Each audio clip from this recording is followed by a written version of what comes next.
In this guide, I'm going to explain you guys how can you enable Affirm Buy Now Pay Later in QuickBooks Online. Let's get started. First, launch up QuickBooks Online. Make sure you have already logged into your account. Now click the settings icon, then go to account and settings.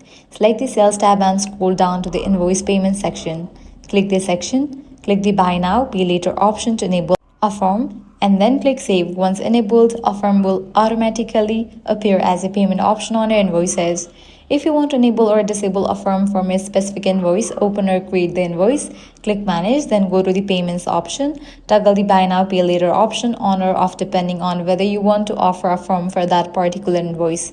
When a customer receives the invoice, they can choose Affirm at checkout and complete a quick application. If approved, they can spread their payments over several months based on the available repayment options while you receive the full invoice amount upfront minus the applicable transaction fee.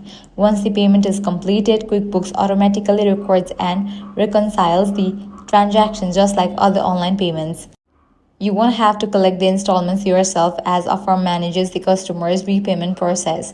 And that's it. This is how you can easily enable and use Affirm Buy Now Pay Later in QuickBooks Online. If this guide helped you out, do not forget to like, share, and subscribe.